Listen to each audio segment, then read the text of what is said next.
वत्तनगिरितटी सुप्तमुद्बोध्युष्टं पारात्यं स्वं शुचिकतशिरसिद्धमत्याहपयन्ती स्वोत्कृष्टायां शजनिगलितं बलात्कृत्यगुंसे गोदा तस्येन वैदमिदं भूययेवास्तु भूयः நம்பியல்புதுவையாண்டாள் நங்கற்கப்பண்ணு திருப்பாவை பல்பதியம் இன்சையால் பாடிக் கொடுத்தாள் நற்பாமாலை மாலை கொடுத்தாளைச் சொல்லோ சூடிக் கொடுத்த சுடற்கொடியேதல் பாவை பாடியோட வல்ல பல்வடையாய் நாடி நீ வேங்கடவர் என்ன விதி என்ன விமாத்தம் நாம் கடவா நாமே நல்கி அஞ்சுகுடிக்கொரு சந்ததியாயி ஆழ்வார்கள் தம் சேலை இஞ்சி நிற்கும் நன்மையளாய் பிஞ்சாயி பழுத்தாளையான் உண்டாள பத்தியுடனாளும் விழுத்தாய் மனமே மகிழ்ந்து. திருப்பாவையிலே 8வது பாசுரம் என்னை தினம். பாகவத திருப்பள்ளி வீழ்ச்சியிலே 3வது பாசுரம். கண்ணனும் பெருமான் ஸ்ரீ கீதையிலே 7வது அத்தியாயத்திலே 4 விதமான व्यक्तिகள் என்னை பற்றுகிறார்கள் என்று தெரிவிக்கிறான். அந்த 4 பற்றியும் தெரிவிக்கிறான். சதுர்விதா பஜந்தே மாம் ஜனா சுக்ருதினோர்ஜுன ஆர்த்தோ ஜிக்ஞாசு அர்த்தார்த்தி ஞானீச்ச பரதர்ஷவா. 4 வகையான மனிதர்கள் என்னை அடைகிறார்கள். 4 பேர் யாருன்னா ஆர்த்தா, ஜிக்ஞாசு, அர்த்தார்த்தி, ஞானி என்ற 4 பேர். ஆர்த்தன் என்னால் ஏற்கனவே பணங்காசு இருந்து அதெல்லாம் தொலைச்சுட்டான். அப்படி இழந்த செல்வத்தை மீண்டும் அடைவதற்காக என்னிடத்திலே வருபவன். அர்த்தார்த்தி என்றால் புதிதாக எனக்கு செல்வம் வேண்டும் என்று அதற்காக எம்பெருமானை பற்றுவோன் அர்த்தார்த்தி. அர்த்தத்தை விரும்புகிறவன். அர்த்தம்னா செல்வம். ஜிக்ஞாசுன்னா கைவல்யம், அதாவது தன் ஆத்மாவை மட்டுமே அனுபவிக்கணும்னு ஆசை, அதற்காக என்னிடத்திலே வருபவன். 4வது வகையான அதிகாரி. இவர்கள் எல்லோரையும் விட மேம்பட்டவன், அவன் தான் ஞானி.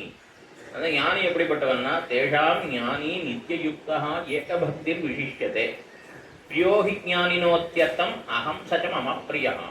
இந்த 4 பேர்ல வைத்துக் கொண்டு இந்த ஞானி தான் மிகவும் உயர்ந்தவன்.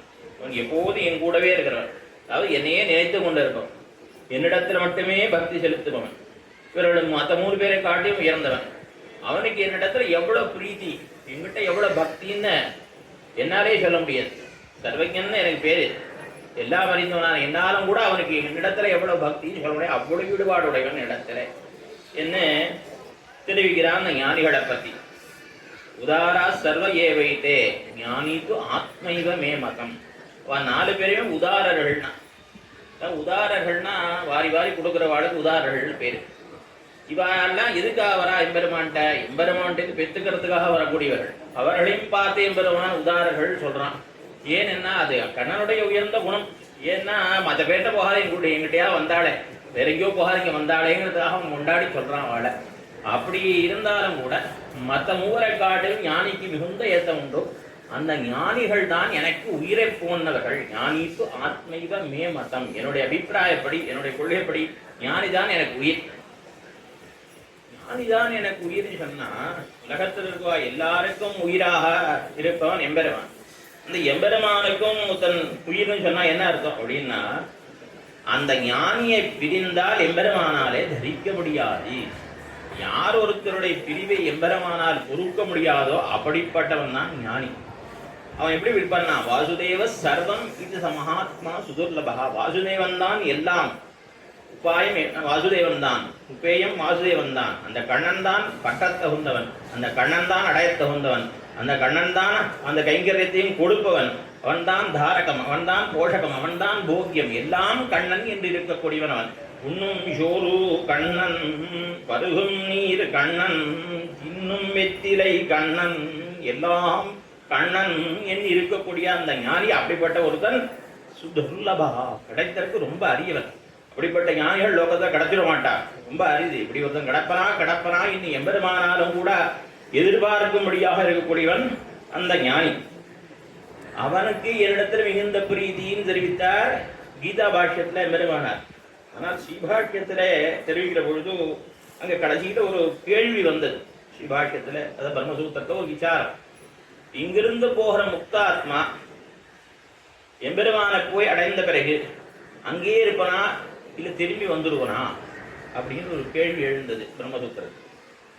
அப்ப பாதராயணர் வியாசாச்சாரியர் அவர் தெரிவித்தார், சகல்வேவம் வர்த்தையன்னு யாவதாயுகம் பிரம்மலோகம் அபிசம்பத்தியதே நச்ச புனராவர்த்ததே நச்ச புனராவர்த்ததேன்னு சாந்தோக்கிய உபனிஷத்தை சொல்லியிருக்கிறபடினாலே இங்கிருந்து போனவன் திரும்பி வரமாட்டான்னு சொன்னார்.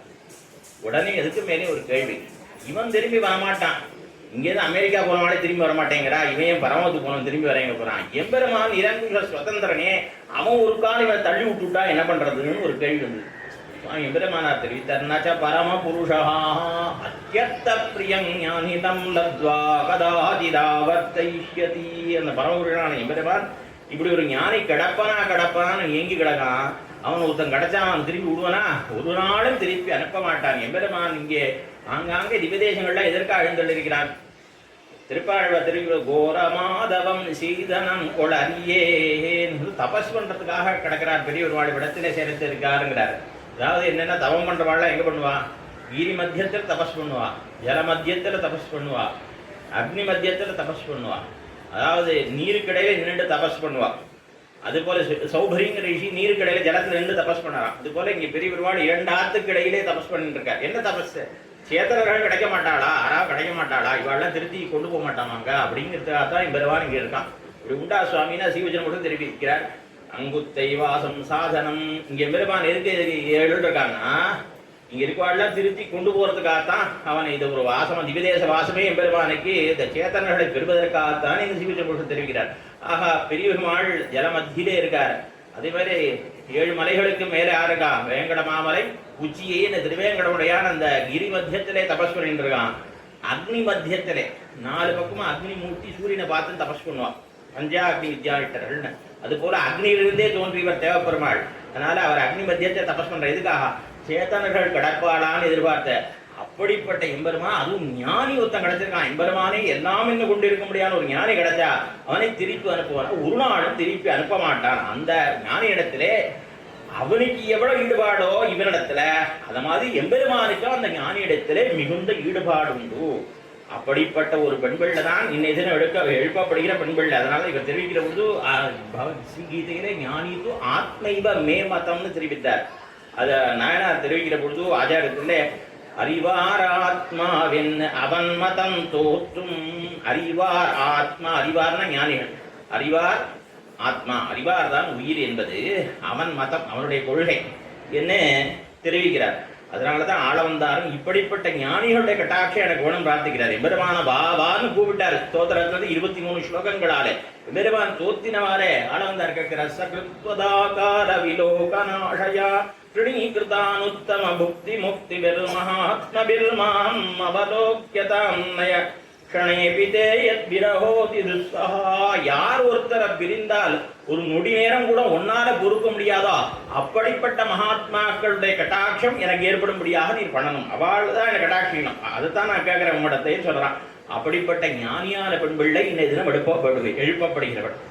அவள் கோதுகலவுடைய பாவையை என்று தெரிவிக்கப்படுகின்றாள்.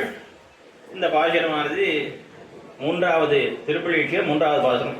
வீழ்வானம் வெள்ளின் நெருமகிரி வீடு மேய்வான் பரந்தனகான் மிக்குள்ள பிள்ளகளும் போவான் போகின்னாய் போகாமல் காத்து உன்னை கூவான் வந்து நின்னும் கோதுகலமுடைய பாவாகி எழுந்திராய் பாடிப்பற கொண்டு மாவாடி விளந்தான மல்லரமாட்டிய தேவாதி தேவனி சின்னு நாம் சிவித்தால் ஆவென் ஆராய்ந்தருளேதோர் எம்பாவாய் அவாவென் ஆராய்ந்தருள்.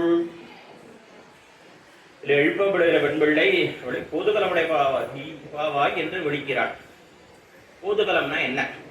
சம்ஸ்கிருதத்துல கௌதூகலம் என்ன ஒரு சப்தம் உண்டு. கௌதூகலம் என்னால் அது மிகுந்த ஆசைன்னு அர்த்தம், மிகுந்த பக்தி என்று அர்த்தம், மிகுந்த பிரியம் என்ன அர்த்தம். அது தமிழ்ல கோதுகலம் என்றாகும். உட்கட்டமான இச்சை, உயர்ந்த விருப்பம், பெருவிருப்பம், வேணவா அப்படின்னு அர்த்தம். அந்த கோதுகலமுடைய பாவை என்றால் தன்னுடைய குதூகலத்தை எம்பெருமானிடத்திலே உடையவள், எம்பெருமானுடைய குதூகலத்தை தன்னிடத்திலே கொண்டவள்.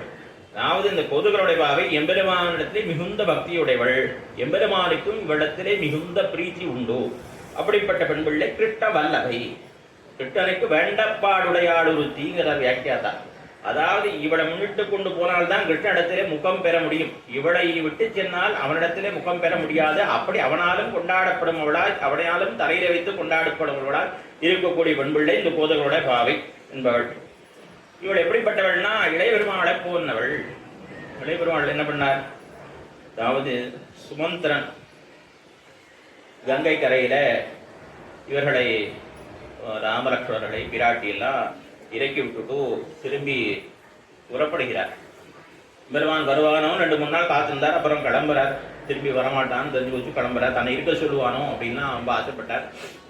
அப்புறம் புறப்படுற பொழுது தகப்பனாருக்கு என்ன செய்தி சொல்லணும் ராமான்னு கேட்கிறார். அதே மாதிரி சீத்தையும் கேட்கிறார், இளைய பெருமாளையும் கேட்கிறார். இப்போ இளைய பெருமாள் தெரிவிச்சார், இந்த மாதிரி இவா சொன்னதெல்லாம் நீ போய் சொல்லாம போ, நான் சொல்றத மறக்காம போய் உங்க ராஜாட்ட சொல்லிடு. அகம் தாவன் மகாராஜே பிதிருத்வன்னோபலக்ஷயே. அந்த தசரதனை நான் எங்க அப்பாவா நினைக்கல, முதல்ல இது சொல்லிடு. தசரதன் எனக்கு அப்பா இல்லைன்னு லக்ஷ்மணன் சொன்னான்னு போய் சொல்லு. என்னடா அது, தகப்பனார் வந்து தசரத மகாராஜா போய் இப்படி சொல்றியே, நீ தகப்பனார் இல்லைன்னு இப்படி சொல்லாமா? யாரடா அவனுக்கு தகப்பனார்? பிராதா பக்தா ச பந்துஷ்ச பிதா ச மம ராகவா. எனக்கு தகப்பனார் ராமன், பக்தா ராமன், பந்து ராமன், எனக்கு எல்லாரும் ராமன் தான். எனக்கு பிராதாவும் அவன் தான், உடன் பிறந்தவன் அவன் தான், பர்த்தா அவன் தான், பந்து அவன் தான், எல்லாமே மம ராக, எனக்கு எல்லாமே எங்க சக்கரவர்த்தி திருமகன் எங்க பெருவாள் தான், எனக்கு எல்லாமே என்ன சொல்லு அப்படின்னு தெரிவித்தார். அதுதான் ஆச்சாரியத்தை தெரிவிக்கும் பொழுது பிதாவும் பந்துவும் அவரே என்கையும். இதைத்தான் ஆழ்வார் தெரிவிக்கும் பொழுது சேலை கண்ணியரும் நன்மக்களும் பெரும் செல்வமும் மேலாத்தாய் தந்தையும் அவரே. இந்த பெருமானே எல்லாமாக பற்றி தசரதன் எனக்கு தகப்பன் இல்லை, ராமன் தான் தகப்பன்னு தெரிவித்தான். இது ஒரு சமயம் நடந்து பின்னாடி பரதாழ்வன் காட்டுக்கு வரான் ராமனை தேடிக்கொண்டு. வருகிற பொழுது தகப்பனார் போயிட்டாருங்கிற தகவலை சொல்றான். இப்போ சொன்ன உடனே ராமன் நடரான், அப்பா லக்ஷ்மணா பித்ராஹீனோ சி லக்ஷ்மணா. லக்ஷ்மணா அப்பாவை இழந்துட்டியப்பா, அப்பாவை இழந்துட்டியேப்பா. நம்ம அப்பா போயிட்டான்னு சொல்ல, உனக்கு தகப்பனார் போயிட்டாரேப்பா. பித்ராஹீனோ ஹீனா அசி, அப்பா தகப்பனார் எழுந்தவனாயிட்டையேன்னு சொன்னார். இது ஒரு இடத்துல நடந்தது. திரும்பி பஞ்சவட்டிக்கு போய் அங்க பர்ணசாலை கட்டின பிறகு அப்ப பெருமாள் இளைய பெருமாளை பார்த்து சொல்றார், பர்ணசாலை கட்டி முடிச்சுட்டான். அப்ப சொல்ற வார்த்தை, பாவஜ்ஞேன கிருதஜ்ஞேன தர்மஜ்ஞேன ச லக்ஷ்மணா த்வயா புத்ரேண தர்மாத்மான சம்ருத்தः பிதா மம.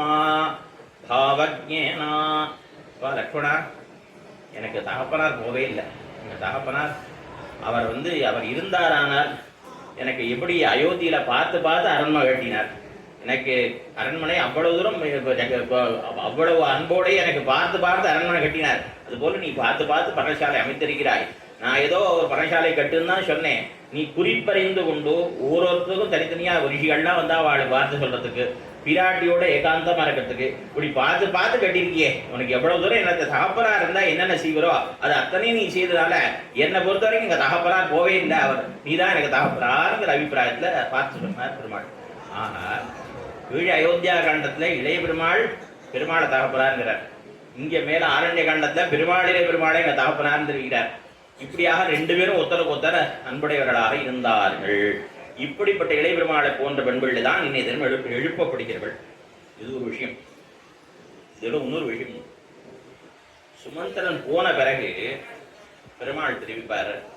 ஒரு நாள் ராத்திரி லக்ஷ்மணா தகப்பனார் ரொம்ப கட்டப்படுவார். கைகி என்ன பாடுபடுத்துறாலும் தெரியாது. கௌசல்யாதேவி தாயாரும் சுமித்ரா தேவியாரும் கட்டப்படுவா. நீ அதனால என்ன பண்ண, நாளை பொழுது விடிஞ்சிடும், உடனடியாக நீ திரும்பி ஊருக்கு போயிடு அப்படின்னு சொல்லுவார். அதை கேட்டுவிட்டு இளைய பெருமாள் நத சீதா த்வயா ஹீனா கேல. ஆமா, சீதை உன்னை விட்டு பிரிஞ்சு உயிரோடு இருக்க மாட்டான். இல்லை நான் உனத்தானே போக சொன்னேன். நச்ச சீதா த்வயா ஹீனா நச்ச அகமபி ராகவா. எப்படி சீதை உன்னை பிரிஞ்சா உயிர் வாழ மாட்டாளோ அதுபோல நானும் உன்னை பிரிந்தால் உயிர் தரிக்க மாட்டேன். ந ச சீதா த்வயா ஹீனா ந சாஹமபி ராഘவா முஹூர்த்தமபி ஜீவாவஹ ஜலான் மத்ஸ்யாபியோத்ருதோ. ஜலத்தில் இருக்கக்கூடிய மத்ஸ்யங்கள் 2 மீன்கள், அந்த மீன்களை எடுத்து கரையில் தூக்கி போட்டா கொஞ்ச நேரம் துடிக்கும், நீர் பசி இருக்கிற வரைக்கும் துடிக்கும், நீர் பசி அத்தவாறே பிராணம் போயிடும். அதுபோல உன்னை விட்டு பிரிந்தால் எனக்கு உயிர் தங்காது. அப்படியே அந்த உயிர் இருந்தாலும் கொஞ்ச நேரம் இருக்கும். அது எதுக்கு தெரியுமா? உண்மையிலேயே உன் மனசால நான் போகணும்னு நீ நினைக்கிறேன்னு எனக்கு எப்ப தெரியுதோ அப்ப பிராணம் போயிடும் தன்னடி. நீ உண்மையா மனப்பூர்வமா சொல்லலை, சும்மா மேலுக்கு சொல்ற. உண்மையாவே நீ சொன்னா, நீ சொன்ன மாதிரி எனக்கு பிராணம் போயிடும். அந்த எப்படி, அதாவது இதில் ஆச்சாரம் தெரிவிக்கும் பொழுது இளங்கோவும் அக்குளத்தில் மீனிரே, இளைய இளங்கோனா இளைய பெருமாள் என்ன அவரை நேரிழையும் இளங்கோவும் பின்பு போகா. பெருமாள் காட்டு புறப்பட்டது பிராட்டியும் இளைய பெருமாளும் போனாரும் தெரிவிக்கிற குலசேகர பெருமாள் இளைய பெருமாளை இளங்கோன்னு சொல்லியிருக்காரு. ஆக இளங்கோவும் அக்குளத்தில் மீனிரே, அந்த குளத்தில் இருக்கக்கூடியான மீனானது நீரை விட்டு பிரிந்தால் உயிரிடுமா போலே உன்னை விட்டு பிரிந்தால் ராமா எனக்கு உயிர் தங்காதுன்னு சொன்னான் இளைய பெருமாள். அவர் சொன்னார். இது அயோத்தியாகாண்டம் கடந்தது. மேலே உத்தரகாண்டம் கடைசியில் 7வது இதில் கடைசியில் ஸ்ரீராமாயணத்தை பார்க்கிற பொழுது ஒரு நாள் காலபுருஷன் ஒரு தபஸ்வியாக ஒரு முனிவர் வேஷத்தில் உருக்கொண்டு, ஒரு முனிவருடைய உருக்கொண்டு ராமருடைய அவைக்கு வந்திருக்கார். வந்தவர் நான் ராமனிடத்தில் தனியாக பேசணும், பெருமாடத்தில் சக்கரவர்த்தி பெருமாடத்தில் தனியாக பேசணும். அப்படி பேசுகிற பொழுது என்னை அவரை தவிர வேறு யாரும் இருக்கக்கூடாது, தனிமையில் நாங்கள் பேசுகிறது யாரும் கேட்கவும் கூடாது, பார்க்கவும் கூடாது. அதை மீறி யாராவது கேட்டுட்டாலோ பார்த்துட்டாலோ அவளுக்கு மரண தண்டனை விதிக்கணும். இப்படிப்பட்ட இந்த கண்டிஷன் இதெல்லாம் ஒத்துண்டா பேசலாம்னு சொல்லி அவர் பேசுறதுக்கு வரார். அப்போ பார்த்தார் பெருமாள், இது ஏதோ ஒரு காரணமாக தான் இந்த ரிஷி இப்படி சொல்கிறார் அப்படின்னு சொல்லிட்டு அதனால் தனியாக ஒரு இடத்துல போய் பேசுகிறதாக முடிவு பண்ணிட்டு அந்த இடத்துக்கு யாரை காவல் காக்கலாம்னா இளைய பெருமாள் லக்ஷ்மணன் பாதுகாக்க வேண்டியது, வெளியில் காவல் இருக்க வேண்டியது, இவா 2 பேரும் உள்ளே போய் பேச வேண்டியதுன்னு முடிவு பண்ணால் லக்ஷ்மணன் காவலுக்கு இருக்கார், இவா 2 பேரும் உள்ளே போனார். அப்போ அந்த வந்தவர் சொன்னார், நான் பிரம்மா அனுப்பிச்சிருக்கார், 11,000 வருஷம் ஆயிடுத்து, அவதாரம் எல்லாம் நல்லா நெடுங்கால ராஜ்யம் பண்ணியாச்சு, இனிமேல் அவள் தன்னடை சோதிக்கு எழுந்துள்ள போகணும்னு பிரார்த்திக்க சொன்னார். அதுக்காக நான் தான் காலபுருஷன் பார்த்து சொல்லிட்டு போகலான்னு வந்தேன். இப்படி பேசிட்டு இருக்கிற பொழுது அங்கேருந்து வந்தார். அங்கேருந்து ஒரு ரிஷி வந்தார். என்ன பண்ணார், இந்த நிமிஷமே நான் பெருமாளை பார்க்கணும் அப்படின்னார். லக்ஷ்மணன் இப்போ யாரும் உள்ளே போக முடியாது, கொஞ்ச நேரம் பொறுத்துருக்கணும், உடனடியாக பார்க்கணும். உடனே பார்க்கலைன்னால் நீ உள்ள அனுமதிக்கலைன்னா நான் என்ன பண்ண தெரியுமோ, இந்த இக்ஷ்வாகு வம்சமே அழிஞ்சு போகணும் சபிச்சுருவேன்னார். உடனே பார்த்தார் இளைய பெருமாள். இக்ஷ்வாகு வம்சம் பூண்டோட எல்லாருக்கும் அழிவு ஏற்படுறதை காட்டலாம், உள்ளே போனால் எனக்கு ஒத்தனத்தானே உயிர் போகும், மற்ற பேர்லாம் நன்னா இருப்பாளோ. சரி நானே போய் கூட்டினோடேன்னு ஒரு உள்ளே உடஞ்சிட்டார். அவர் அந்த வந்தவரை பேசி முடிச்சுட்டு புறப்பட்டார். ஆச்சு, அவர் போயிட்டார். வந்தார் ரிஷி, போயாச்சு, ஆலப்புருஷன் வந்து பெருமாள்கிட்ட பேசிட்டு போயாச்சு, விண்ணப்பம் பண்ணிட்டு போயாச்சு, நீ புறப்படணும். இவர் உள்ளே வந்துட்டார் இல்லையோ, உள்ளே வந்தால் என்ன பண்ணணும், மரண தண்டனை விதிக்கணும். இளைய பெருமாளுக்கு எப்படி மரண தண்டனை விதிக்கிறது பார்த்தார் அவர் பெருமாள். என் கண்ணுள் ஏன் இல்லாதே போன்ட்டார். போன உடனே கடன்னு இளைய பெருமாள் புறப்பட்டு நேராக சரையு நதியில் இறங்கினார். நதியில் இறங்கி சுவாசபந்தம் பண்ணினார், தன்னோட சுதிக்கு எழுந்து விட்டார். உடனே பெருமாள் கேட்கிறார் அங்கே இருக்கிறவாளெல்லாம், லக்ஷ்மணன் எங்கே போனான், என்ன பண்ணினான்? அவள் போன்னு சொல்லிவிடுத்து நேராக போய் சரையில் இறங்கிட்டார் அப்படின்னு சொன்னான். புத்த காட்டுன்னு சொல்லுவானா இன்னைக்கு அந்த இடத்துல வாழலாம், மறைஞ்ச இடம். அங்கே உடனே பெருமாள் பார்த்தார். அத்யைவாஹங்கமிஷ்யாமி லக்ஷ்மணேன கதாம் கதிம். லக்ஷ்மணன் எங்கே போனானோ அங்கே இப்போ உடனே நானும் புறப்படுறேன் என்ன பெருமாள் சொல்லிட்டு உடனே கிளம்புறார். எல்லாரையும் அழைத்து கொண்டு அன்னுச்சராச்சரங்களவை குந்தத்தே தீ என்னை தினம் இளைய பெருமாள் சரையில் இறங்கினாரோ அன்னை தினம் பகல்ல ஆச்சாரியால் தெரிவிக்கிறார், பெருமாள் பிராட்டியை பிரிந்து 10 மாதம் தரித்திருந்தார், இளைய பெருமாளை பிரிந்து பகல் அமுது செய்திடர். இன்னைக்கு பகல் பொழுது பெருமாள் சாப்பிடல, அமுசையில் இருந்தோம்.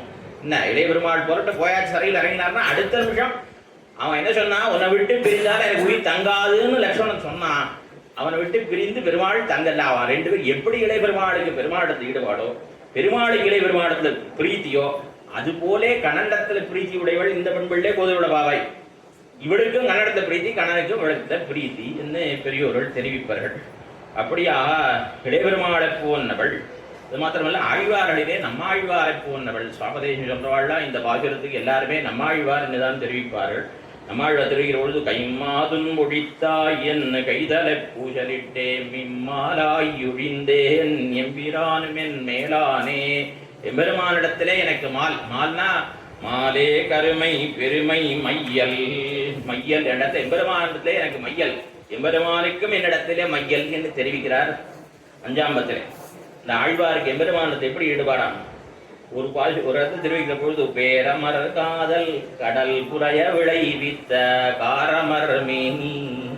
பேரமர் காதல் கடல் புறைய விளைவித்த கடலை போல எம்பெருமானத்திலே எனக்கு காதல் வளர்ந்ததுன்னு சொன்னார். இன்னும் இன்னொரு இருக்கிறார் காதல் கடலின் மிக பெரிதால். கடலை விட என்னுடைய காதல் எம்பெருமானத்தில் எனக்கு உண்டான காதல் இருக்கே அதை விட அதிகமாக வளர்ந்து விட்டுனார். அதுக்கப்புறம் திருப்பி 7ஆம் பத்தில் தெரிவிக்கிற பொழுது மண் திணி ஞாலமும் எழுகடலும் நீழ்விசம்பும் கழி பெரிதால். அதற்கு மேலே வளர்ந்து விடுத்து ஞானமெல்லாம் தாண்டி எனக்கு அவ்வளவு தூரம் எம்பெருமானத்தில் எனக்கு ஈடுபாடு வளர்ந்ததுன்னு சொன்னார். கடைசியில 10ஆம் பத்துல சூழ்ந்தாழ்ந்துயர்ந்த முடிவில் பெரும் பாழேயோ அச்சித்தத்துவத்தை விழாக்குள்ள கொள்ளும்படியாக எனக்கு எம்பெருமானத்தில் பக்தி வளர்ந்தது.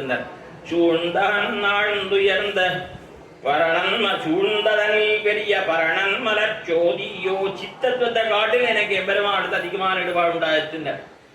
சூழ்ந்ததனில் பெரிய சுடறிஞான பின்பமேயோ என்ன தத்துவத்திரத்தையும் விழாக்குல கொள்ளும்படியாக அப்படி லோகத்துல யாருக்குமே இல்லாத ஒரு பக்தியானது ஆழ்வாருக்கு எம்பெருமானத்துல உண்டாயிற்று. இத்தனை சொன்னார் ஆழ்வார். ஆனால் அந்த எம்பெருமானுக்கு இவரிடத்துல எவ்வளவு ஈடுபாடு.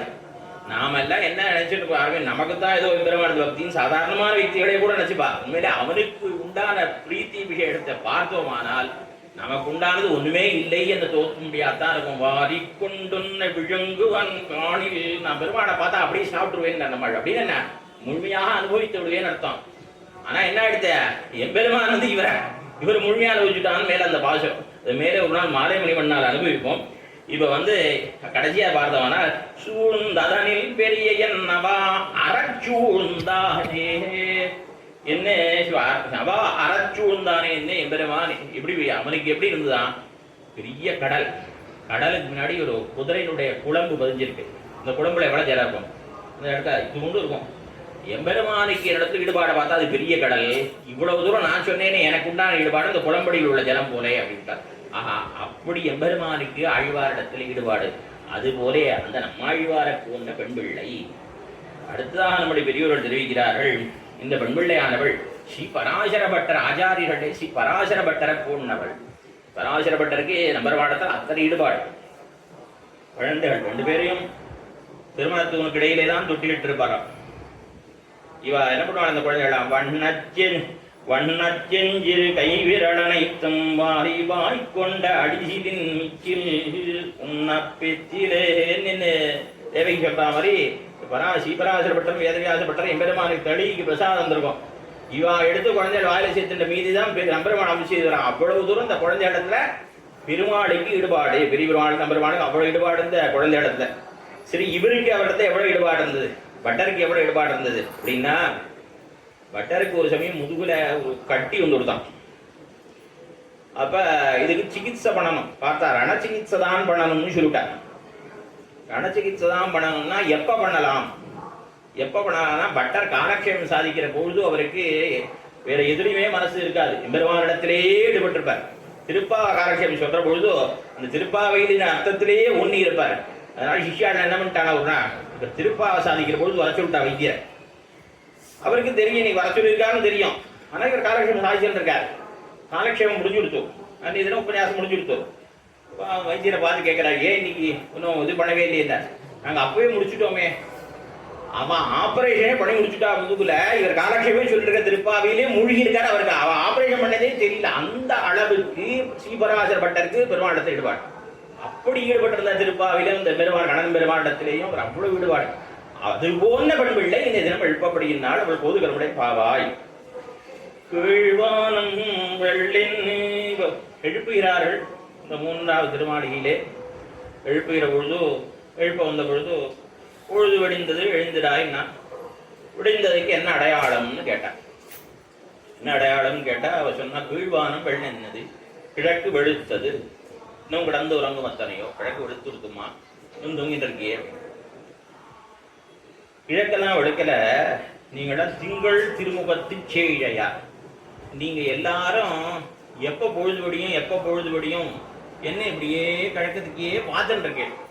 நீங்க 5 லட்சம் கோடி பெண்களை கிழக்கத்துக்கே பார்த்தா உங்க முகமே சந்திரனை போல பிரகாசிக்கிறது. அதனால என்னாச்சு, உங்களுடைய முகத்திலே உண்டான ஒளி அங்க போய் தட்டி அப்படி பிரதிபலிக்கிறது.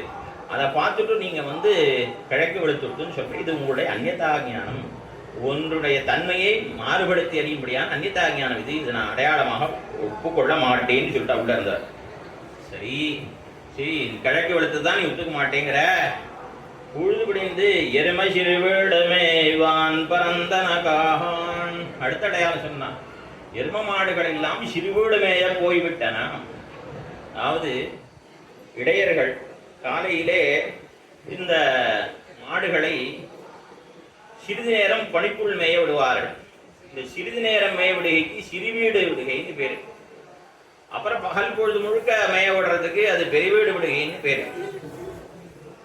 இதே இந்த தொண்டர்படியாழ்வார் தெரிவிக்கிற பொழுது மேட்டிலமேதிகள் தளவிடமாயர்கள் இன்னு இந்த மேதின்னு சொன்னா எரும மாடு தொண்டர்படியாளர் தெரிவிக்கிறார். எரும மாடுகள்லாம் மேய போய்விட்டானான்னு அவரும் சொல்றார், அடையாளம் சொல்றார் திருப்பதி வீழ்ச்சியில. அது போல இவளும் சொல்றான். இப்படி சொன்னா இதுல என்னன்னா, அவளை எம்பெருமான் எழுப்புறதுக்காக அவர் சொன்னார், இவ அடியார்கள் எழுப்புறதுக்காக சொல்றா. அது ஒரு வாசி. 2 பேர். சிறுவீடு மேய்வான் பரந்தனகான். இந்த சிறுவீடு மேய்தல் யாருக்கு தெரியும்? இந்த சிறுவீடு பெருவீடு என்பது இடையர்களுடைய பரிபாடு. இவள் பெரியாழ்வாரும் நாச்சியாரும் கோபஜன்மத்தை ஆஸ்தானம் பண்ணினார்கள். சிவஜன புருஷத்தை தெரிவிக்கிறார் புள்ளலோகாச்சாரியர். அப்படியே கோபிகையாகவே இவள் மாறிவிட்டாள். என்னன்னா, சாதாரண பிராமண பெண் பிள்ளைக்கு சிறுவீடுங்கிற வார்த்தை தெரியறது வாய்ப்பே இல்லை. இந்த பெரியாழ்வார் பற்றி தெரிகிறது கல்பசூத்திர வியாக்கியாதாங்கிற வேதாந்த ஆச்சாரியர். கல்பசூத்திரம்னு வேதா அங்கங்கள்ல ஒன்றும் வேதாங்கங்களுக்கு வியாக்கியானம் பண்ணினாராம், கல்பத்துக்கு வியாக்கியானம் பண்ணிருக்காராம். அப்படிப்பட்ட பெரியாழ்வாருடைய பெண் பிள்ளைக்கு அக்னிஹோத்திரத்தை பத்தி தெரிஞ்சிருந்தா ஆச்சரியம் இல்லை. ஆனா இவ சிறுவீடு பெருவீடுடைய வித்தியாசங்கள்லாம் தெரிஞ்சுட்டு இருக்கார். இவ இடைச்சியாகவே மாறிவிட்டாள், கோபிகையாகவே மாறிவிட்டாள். அப்படி ஒரு மெய்ப்பாடு எம்பெருமான வராகாவதாரம் பண்ணினான். அப்ப மற்ற பன்றிகள்லாம் பார்த்தா இதுவும் நம்மினமும் என்று நினைக்கும்படியாக அவன் பன்றி உருக்கொண்டான். அதுபோலே மெய்ப்பாடு. அதனாலதான் வராக பெருமானுக்கு இன்னைக்கும் முத்தக்காசை அமுது செய்ய பண்ணுவார்கள். என்ன ஆச்சாரியர்கள் தெரிவிப்பா, இதுக்கு போனா நீங்க ஸ்ரீமுட்டத்துக்கு போனா முத்தக்காசை அமுது செய்யணும். போரக்கிழங்குனால பண்ணினது அதை அமுது செய்ய பண்ணுவார்கள். ஏன்னா அந்த எம்பெருமானுடைய மெய்ப்பாடு தோத்த வராகத்தினுடைய மெய்ப்பாடு தோத்த பெருமான் அவதாரம் பண்ணினாராம். இதே இது மாரீச்சன் தான் மாயமானாக வந்தான். அவன் மானாக வந்த பொழுது மற்ற மான்கள்லாம் ஏதோ விலட்சணமா ஒரு மான் இருக்கேன்னு பக்கத்துல வந்தா அதனுடைய ராட்சத கந்தம் வீசறதாம். அதெல்லாம் பார்த்து தலை தெரிச்சு ஓடுறான் மற்ற மான்லாம். ஐயோ இது மான் இல்ல, இது பக்கத்துக்கு வந்தோம் லபக்கு நம்ம வாயில போட்டு ராட்சசன் என்ன பயந்து ஓடித்தான். அது மாதிரி இல்லை, அங்க மெய்ப்பாடு இல்லை. ஆனா இவளுக்கு மெய்ப்பாடு தோத்தும்படியாக இவள் இடைச்சியாகவே ஆனாள் இவள். அதனாலே சிறுவீடு மேய்வான் பரந்தனகான். அந்த எரும மாடுகள்லாம் சிறுவீடு மேய போயிடுதே, அவற்றின் பின்னே கண்ணனும் போயிடுவானே. என்ன நந்தகோபுரம் முத்திரமும் உண்டு, பசுமாடு எரும மாடு ஆடு எல்லாமே உண்டு அவருக்கு. அவள்லாம் அந்த இவர்கள்லாம் போயிடுதுன்னா கண்ணனும் மயக்க போயிட்டானால் நீ என்ன பண்ணுவா, எழுந்துதுன்னு சொல்றா. அவ சொன்னா, அப்படி பைத்தியக்காரங்களா நீங்கள்லாம் அப்படியே கிழக்கையே பார்த்துட்டு இருக்கேன். அப்படியே கிழக்க பார்க்கும்போது உங்களுடைய முகத்தோட ஒளி அங்க தட்டுறது, முகத்தோட ஒளி பட்டதான் இருட்டு விலகி போறது. அந்த இருட்டை பார்த்து நீங்க இருமமாடுன்னு சொல்றீர்கள். இது விபரீத ஞானம். ஒன்றை மற்றொன்றாக அறிகிற விபரீத ஞானம். தூணை பார்த்து திருடன் நினைக்கிறது, பாம்பை பார்த்து பழுதை பார்த்து பாம்பு நினைக்கிற மாதிரி இருட்டை பார்த்து நீங்களாம் எருமமாடுங்கிறீர்கள். எருமமாடெல்லாம் ஒன்றும் மேய போகவில்லை, ஆயினால் நான் ஒன்றும் எழுதிக்க மாட்டேன், பொழுது விடியலைன்னா. மிக்குள்ள வெள்ளகளும் போகின்னாரை. நீதாமா உறங்க முடியா கிடக்கணும். மற்ற பேர்லாம் பரப்பிட்டு போயிட்டாளா வாழலாம். ஆமா, எதுக்கு போனா? போவான் போகின்னார், போவதையே பிரயோஜனமாக கொண்டு போனான். திருவேங்கட யாத்திரை போறா அந்த காலத்துலாம். திருவேங்கட யாத்திரை போனோம்னா சொத்தெல்லாம் எழுதி பிரிச்சு கொடுத்துட்டு குழந்தைகளுக்கு பிரிச்சு கொடுத்து தான் கிளம்புவாங்க. ஏன்னா திருவேங்கட யாத்திரை போறவா திரும்பி வருவான்னு சொல்ல முடியாது, ஏன்னா அவ்வளவு கஷ்டம். அது மாதிரி அச்சிராதி மார்க்கத்திலே போறவாளுக்கு அந்த மார்க்கமே எவ்வளவு உத்தேசியமா இருக்கோ. அக்ரூர யானம், அக்ரூரர் புறப்பட்டார் கண்ணன் பெருமான அழைத்து கொண்டு வருவதற்காக. அப்படி அவர் திருவாய்ப்பாடிக்கு சென்ற பொழுது எவ்வளவு தூரம் பாலித்து கொண்டு சென்றார். கண்ணன் என்னை கூப்பிடுவான், என்னை கட்டி அணைத்துக் கொள்வான் என்னெல்லாம் பலவிதமாக பாலித்து கொண்டு போறார். அப்படி அந்த அக்ரூர யானத்தை போலேயும் இவர்கள் போவதையே பிரயோஜனமாக கொண்டு போனார்கள். சரி, அவள்லாம் போயிட்டானா நீங்க மாத்திரம் இங்க வந்திருக்கே, அவள் என்ன மறந்துட்டாளே அப்படின்னு சொன்ன. இதெல்லாம் அவள்லாம் உன்னை மறக்கல. இந்த மாதிரி கோதுகனுடைய பாவி இன்னும் வரலேன்னு சொன்னோம். அப்படியே காலில் விலங்காலே கட்டினா மாதிரி அவள்லாம் அப்படியே தடப்பட்டி நின்னுட்டாதா, நாகம் சுத்தினா மாதிரி நின்னுட்டார்கள் அவள்லாம். நீ வரலன்னா கண்ண இடத்துல முகம் பெற முடியுமா? ஆகினாலே அவரெல்லாம் அப்படியே அவள்லாம் அங்கே நிறுத்திட்டு நாங்கள் கொஞ்சம் பேர் இங்கே வந்தோம். போவான் போகின்னார போகாமல் காத்து, நாங்கள் ஒன்றும் தடுத்து நிறுத்தலை. நீ வரலேன்னு சொன்னோம், திருவானை நின்னாலே ஆணையிடலை. நீ வரலேன்னு தெரிஞ்சா அவள் தாங்களே நின்றுட்டா, உன்னை விட்டுட்டு போக முடியுமா அப்படின்னு நின்றுட்டாவா. போகாமல் காத்து உன்னை கூவான் வந்து நின்னோம், உன்னை அழைப்பதற்காக நாங்கள் வந்தோம். அதாவது வந்து நின்னோம், உன்னை அழைக்கிறதே எங்களுக்கு பிரயோஜனம். திருமாளி வாசலில் நின்று கொண்டு உன்னை அழைக்கிறதே எங்களுக்கு பிரயோஜனம். வந்து நின்றோம். எப்படி கஸ்தயேவ பிரதிஷ்டத உத்தரம் தீரமாசாத்ய கஸ்தயேவ பிரதிஷ்டத என்ன விபீஷணாழ்வான் லங்கையிலிருந்து புறப்பட்டு கடலின் வடக்கு கரைக்கு வந்து அப்படி அகாயத்திலேயே நின்னானோ நிலையாக, அதுபோல உன் திருமாளி வாசலில் வந்து நாங்கள் நிலையாக நிற்கிறோம். வந்து நின்னோம் போது பலமுடைய பாவாயி, கண்ணன் பெருமானுடைய அன்பை பெற்றவளே. பாவாயின்னு சொன்னா பாரதந்திரியமுடையவள், பாரதந்திரிய செல்வத்தை உடையவளே. ஆழ்வார் திரும்பியாள் தெரிவிக்கும் போது கொல்லிப்பாவை தெரிவிப்பார். கொல்லியம்பாவை குவளையங்கண்ணி கொல்லியம்பாவை சொல்லு நின்றாள் நயந்திருந்த இவளை மனத்தால் என் நினைந்திருந் ஐயனே. இந்த பாவாய் என்பதனாலே பிரதிமையை போன்றவள், பாரதந்திரியமாய செல்வத்தை உடையவள் இந்த பெண் பிள்ளை. பாவாய் எழுந்திராயி பாடிப்பற கொண்டு. சரி, நான் எழுந்திரிச்சு என்ன பண்ணணும்? நம்மெல்லாம் போய் எம்பெருமான பாடுவோம். இதனால பாட முடியலை. நம்மையும் கண்ணனையும் பிரித்து வைத்திருந்தார்கள். நம் மனசுக்குள்ளேயே கண்ணனை அனுபவித்துக் கொண்டிருந்தோம். மனசுக்குள்ளேயே கண்ணனை அனுபவிக்கிற பொழுது அனுபவ ஜனிதமாக என்ன ஆடணும்னு தோணும். ஆனா அவ நம்மளை இது பண்ணி வச்சிருக்கா, நிலவரையில அடைச்சு வச்சிருக்கா. நம்ம பாடினான்னா அவளுக்கு தெரிஞ்சு போயிடும். அதனால அவளுக்கு பயந்து கொண்டு நாம உள்ளே உண்டான பிரீத்தியை வெளியில காட்டாம மனசை அடக்கியிருந்தோம். இப்ப அந்த பிரீத்திக்கு போக்கு வீடாக நன்னாக அந்த எம்பெருமான் அனுபவித்து பாடிக்கொண்டு செல்வோம். பாடி பறை கொண்டு பாடுதலாகிற பிரயோஜனத்தை கொண்டு பெறுவோம். நம்ம பொறுத்த வரைக்கும் பாடுதல் தான் பிரயோஜனம். இடையர்களை பொறுத்தவரையே அவளுக்கு இந்த நோன்புக்கு அனுகுணமாக பறைங்கிற பிரயோஜனத்தை அதை பெற்றுக்கொண்டு பாடி பறை கொண்டு சரி பாடிக்கொண்டு யாரை பாடுறது? பாடிக்கொண்டு சொல்லுங்க யாரை பாடுறது? மாவாகி பிளந்தானை நேற்று தினம் தெரிவித்தாலே அந்த கேசவனை என்ன, அது கேசவன்னா என்ன அர்த்தம்னு இங்கே காட்டுறான். சிவராஜர் பட்டர் நராணாம் அப்படின்னார் அட்டஸ்ருதியில. நராணாம்னா என்ன அர்த்தம்? நித்யானாம் விவரிக்கிறார். நாராயண சப்தம் சொல்லும் பொழுது உடனே நராணாம் சொன்னார், அடுத்து நித்யானாம் அதை விவரித்தார். அதுபோல இடத்துல கேசவனின்னு இது சொன்னா அதை விவரிக்கிறார். இன்னைக்கு மாவாயி பிளந்தானை. மா அப்படின்னா சாமானியமா எல்லா விலங்குகளையும் மிருகங்களையும் குறிக்கக்கூடிய சொல். கைமான்னு சொன்னா யானை. கைமா துன்பொழித்தாய் என்ன கைதல பூஜலிட்டே. கைமான்னா துதிக்கையுடைய யானைக்கு கைமான்னு பேர். அரிமான்னா சிங்கத்துக்கு பேர். அரிமா சங்கம் லயன்ஸ் கிளப்புங்கிறால. அரிமான்னா சிங்கம், பரிமான்னா குதிரை. கலையும் கரியும் பரிமாவும் கிரியும் கானம் கடந்து போய். கலைனமான், கலையும் கரினா யானை, கலையும் கரியும் பரிமாவும் திரும்பியாழ சொல்றாரு. பரிமான்னா குதிரை. இப்ப இந்த இடத்துல சொல்லப்படுற மா என்பதானது பரிமா, அதாவது குதிரை. மாவாய் பிளந்தானை, குதிரை உருக்கொண்டு வந்த கேசி என்கிற அசுரனை, அவனுடைய வாயை பிளந்தவனை மாவாய் பிளந்தானை. மல்லரமாட்டிய தேவாதி தேவனை. நம்ம ஆற பாட போறோம்னா கேசியை கொண்டவனான அந்த பெருமான் நம்முடைய ஆசிரியரோட விரோதி விரசனம் பண்ணினவனான அந்த கண்ணனை பாடப் போகின்றோம். மல்லரமாட்டிய தேவாதி தேவனை.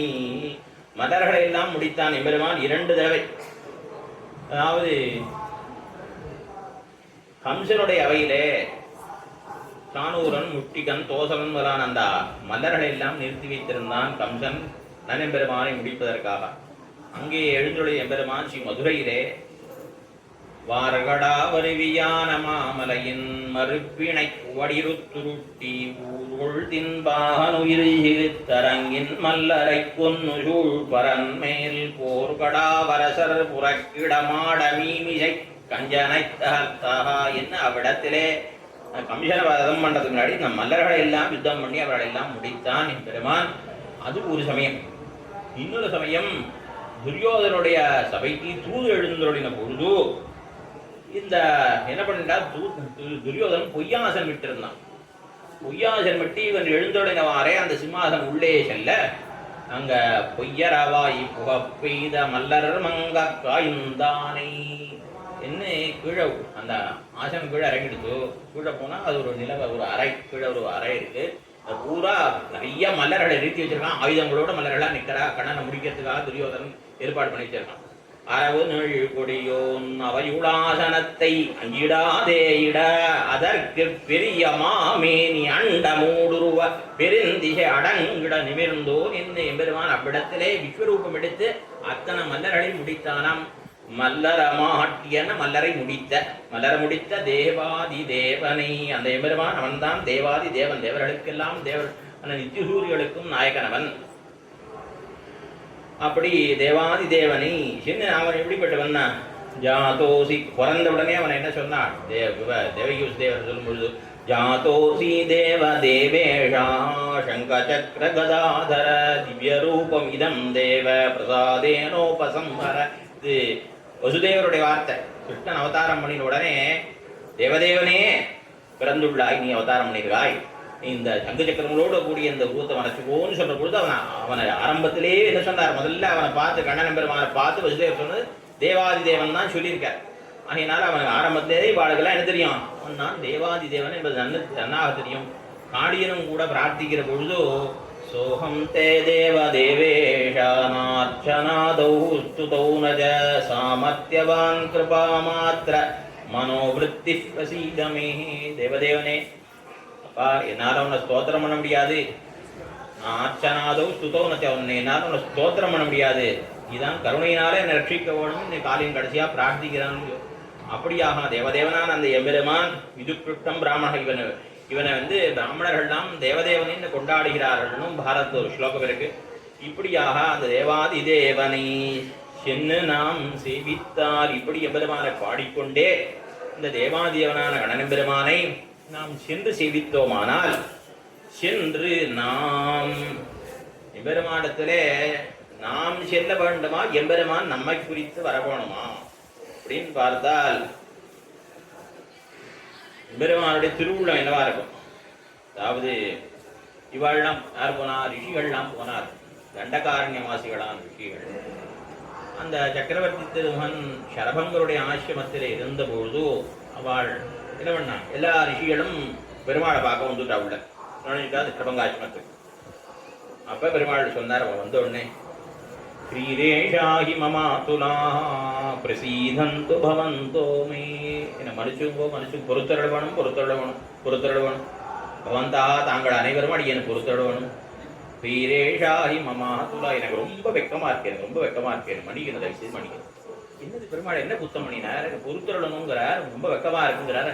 ஐயே ஸ்ரீஹி ஏஷா மமா அதுலா, எனக்கு ரொம்ப வெக்கமா இருக்குங்கிறாரு. என்ன பண்ணிட்டார் இவர்? பண்ணக்கூடாது என்ன காரியம் பண்ணிட்டார் அப்படின்னா, ஈதிருஷைரகம் விப்ரைஹி உபஸ்தேயைர் உபஸ்திதா, சென்று நான் என்ன பண்ணணும்? ஒரு ரிஷியினுடைய பரசாலைக்கு உங்களை சேவிச்சு நான் உங்களை குசலப்பிரஷம் பண்ணி விசாரிக்கணும். அப்படி இருக்க செய்து நீங்களா என்னை தேடி வந்துட்டேன், நான் தான் உங்களை தேடி வேணும், உங்க இருப்பிடம் தேடி நீங்களா என்னை தேடி வந்துட்டேளே என்று சொல்லி பெருமாள் வருத்தப்படுகிறார். அதுபோல இவ்விடத்திலே நாம் கண்ணனை தேடி போனோம்னா அவன் என்ன சொல்லுவான்? ஐயோ ஆஹாவென் ஆவாவென் ஆராய்ந்தருள். ஆவான்னா என்ன அர்த்தம்? சம்ஸ்கிருத பதம். ஹா ஹா, ஐயோ ஐயோ, நான் தான் உங்களை தேடி வரணும், இந்த பணியில இப்படி வந்துட்டு நீங்கள்லாம், நான் தான் எப்போதும் இப்போ இவன் தான் வருவானா. அதாவது தெரிவிக்கிற பொழுது காதில் கடிப்பிட்டு கலிங்க முடுத்து தாது நல்ல தன்னந்துடாய் குடனிந்து ஓது மறுத்து புறமே வந்து நின்னி. காதில் கடிப்பிட்டு, காதில் கடுக்கன் அணிந்து கொண்டு அதில் கடிப்பிட்டு கலிங்கமுடுத்து கருப்பு பட்டை உடுத்திண்டு போத்திண்டு கலிங்கமுடுத்து போது மறுத்து புறமே வந்து நின்னீர் பெருமாள் வரையன்னு சொன்ன நேரத்தை வராம தாமசித்து வந்து இந்த கோபிகளுடைய இல்ல நிற்கிறார். எங்க நிற்கிறார்? சுவரார் கதவின் புறமே வந்து நின்னீர். கதவுக்கு பின்னாடி வந்து நின்றுக்கான ஒழிஞ்சுண்டு இப்படி நான் தான் உங்களை தேடின்னு வருவேன் எப்பொழுதும், நீங்க வந்து இந்த பணியிலன்னு சொல்லி பெருமாள் வருத்தப்படுவானாம். அப்படி எம்பெருமானை தேடி நாம் செல்ல வேணுமா, அவன் நம்மை தேடி வர வேணுமா என்னால் அவன் தான் நம்ம தேடி வர வேணும். என்ன பரகத ஸ்வீகாரம் தான் விவர்த்தத்தை வேத புருஷன் அபேட்சித்தான் என்று சிவஜன புருஷத்தை தெரிவிக்கிறார். நாயமாத்மா பிரவச்சனேன லப்யா ந மேதயான் பஹுனா ஸ்ருதேன யமே வைஹ விருணுதே தேன லப்யா தஸ்யைஷாத்மா விருணுதே தனும் ஸ்வாம். அதாவது எம்பெருமான நாம வேற எதனாலையும் அடைந்து விட முடியாது. அந்த எம்பெருமான் யார் ஒருத்தனை தான் ஏற்றுக்கொள்ள வேண்டும் நினைக்கிறானோ அவனைத்தான் அவன் ஏற்றுக்கொள்வான். அவனுக்குத்தான் அவன் தன்னுடைய திருமேனியை காட்டி கொடுப்பான். பிரஜாபதி ஸ்வம்பேத பிரஜாபதி ஸ்தோவேத எம் பிரஜாபதி வேத சபுண்யோ பவதி. எவன் ஒருத்தனை எம்பெருமான் வரிக்கிறானோ அவன்தான் புண்ணியாத்மா, அவன்தான் புண்ணியசாலி. ஆக அந்த எம்பெருமான் தான் இவனை வந்து ஏற்க வேணும். சேதனனை பரமாத்மா தான் ஜீவாத்மா வந்து ஏற்றுக்கொள்ள வேண்டும். அபேக்ஷா நிரபேட்சமாக திருவடிக்கும் ஸ்ரீ குஹப்பெருமாளுக்கும் இது உண்டாயிற்று. இது யாருக்கு கிடைச்சது? திருவடியான ஹனுமான் அவரை தேடி போய் பம்பா தீரத்திலே எம்பெருமான் ஏற்றுக்கொள்கிறான். அதே போல குஹப்பெருமாளே கங்கா கூலத்திலே, கூலம்னாலும் கரைன்னு அர்த்தம், கங்கை கரையிலே குஹப்பெருமாளை பெருமாள் தானே சென்று ஏற்றுக்கொள்கிறார். அப்படி அங்கீகரிக்கிற பொழுதும் அவனிடத்தையும் பத்யாகம் அபிகமாச்சைவ ஸ்நேக சந்தர்ஷனேனச்சா. அப்பா காலால் நடந்து வந்தியப்பா, இத்தனை அன்பை காட்டினியே. பின்ன அவன் பெருமாள் அவ்வளவு தூரத்தையும் இருந்திருக்காரு, இவன் 10 அடி தான் நடந்திருக்கான். அந்த 10 அடி கூட 10 அடி நீ நடந்து வர முடியாது ஆயிடுத்தேன்னு வருத்தப்படுறார். அப்படியாக நாம போனா பெருமாள் வருத்தப்படுவார். அவன் தான் வரணும், அவன் வரக்கடவை சென்று நாம் சென்று, அவன் வர வேண்டியிருக்க நாம் சென்று என்று சென்று நாம் செவித்தால் ஆவாவென் ஆராய்ந்தருள். அந்த எம்பெருமான் வருத்தப்படுவான். என்ன அவன் இத்தனையும் பண்ணுகிறானே, அவன் அவதாரம் பண்றது எதுக்காக? அவதாராதி முகத்தாலே பண்ணின கிருஷிபலன் அவனை இவன் பற்றும் பற்றி அகங்கார கர்ப்பம் அவத்தியகரம். எம்பெருமானை சேதனன் பற்றுகிற பற்று இருக்கே, இது அகங்காரத்தை உள்ளடக்கிது. நாம் போய் பெருமானை பத்தினே, அதனால்தான் பெருமானை ரட்சித்தார் என்று இவனுக்கு தோற்றிடும். ஆகையினாலே இது அகங்காரத்தை உள்ளடக்கியதாகையாலே இது தாழ்ந்தது. அவருடைய ஸ்வீகாரமே ரட்சகம். அந்த எம்பெருமான் நம்ம ஏற்றுக்கொள்வதான பரகத ஸ்வீகாரம் இருக்கே, அதுதான் நமக்கு ரட்சகமாக அமையும். அதாவது எல்லாருக்கும் தெரிஞ்சது விட்டான் தான் குரங்கையும் பூனையும் பார்க்கிறோம். குரங்கு என்ன பண்ணும்? குரங்கு குட்டி குரங்கு பிடிச்சிக்கணும். பூனை என்ன பண்ணும்? குட்டிகளை தானே கம்பி கொண்டு செல்லும். அதுபோல அந்த எம்பெருமான் அவனே நம்ம ரட்சிப்பனை ஒழிய நாம் சென்று அவனை பற்றுவது என்பது கிடையாது. அவன் சுட்டி பண்ணினதும் சரி, அவதாரம் பண்ணினதும் சரி, இது எல்லாமே இந்த சேத்தனர்களை தான் அடைய வேண்டும் என்பதற்காக. என்ன பிராப்திக்கு உகப்பானும் அவனே. நாம் எல்லாம் அவனுடைய உடைமையான நம்மை அவன்தான் பெற வேணும். இதோ நாம என்ன நினைக்கிறோம்? நாம தான் அவனை பத்தியும் நினைக்கிறோம் கிடையாது. செவித்தென்னை உந்தாளினை கீழிருத்தும் அம்மானே. நாம இன்னைக்கு எம்பெருமானை பற்றுகிறோம் என்றாலும் அதற்கு இத்தனை காலமாக முயற்சி அவன் பண்ணியிருக்கான். அதனால இன்னைக்கு ஏதோ புதுசா நம்ம கோயிலுக்கு வந்திருக்கோம் ஒழிய, இன்னைக்கு பெருமாள் செய்கிற ஒழிய அவன் எத்தனையோ அவதாரங்களை பண்ணினதும் இந்த சேத்தனரை திருத்துவதற்காகத்தான். நம்முடைய முயற்சியினால் நாம் ஏதோ பெருமானை பற்று விடவில்லை. அதனால ஆழ்வார் தெரிவிக்கிற பொழுது உணர்வில் உம்பர் ஒருவனை அவன் அதருளால் உரர் பொருட்டு உணர்வின் உள்ளே இருத்தினே. அந்த பெருமானை மனத்தில் இருத்தினேன் ஆழ்வீர் உண்மையா சொல்லும். நீர்தான் நிறுத்தினீரா அப்படின்னா அதுவும் அவனதின் அருளே, அதுவும் அவனதின் அருளே. என் மனசுல எம்பெருமான் இருக்கான், அது யார் காரணம்?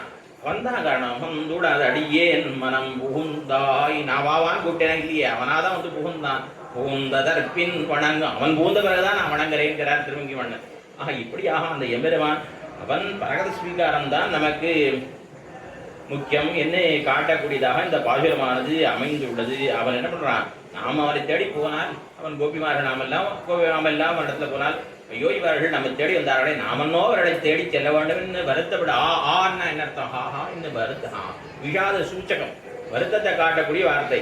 அவாவின் ஆராய்ந்து அருளும் என்ன அர்த்தம் பாசுர அனுசந்தானத்தோட வேள்வான் வெள்ளன் அருமை செருவிழ்வான் பரந்தனகான் உள்ள பிள்ளகளும் போவான் கோயின்னாரை வாமல் காத்து உன்னை போவான் வந்து போது கலமுடைய பாபாய் எழுந்திராய் வாடிப்பரகும்போ மவாய் குழந்தான மல்லரமாட்டிய தேவாதிதேவனை சென்று நாம் சேவித்தால் ஆவென் ஆராய்ந்தருளி எம்பாவாய் திருவாடிப்புறத்தில் சமத்துதித்தாள் வாழிய திருப்பாப்புதிப்பினாள் வாழிய பெரியாழ்வார் புத்தெடுத்தவங்கள் வாழி பெரும்போது ஒரு மாமணி கிட்னாள் வாழிய ஒரு 140 முன்னரித்தாள் வாழிய விரரங்கக்கே கண்ணி பங்களித்தாள் வாழிய மறுவார் முந்திரமல்லி வரணாடி வாழிய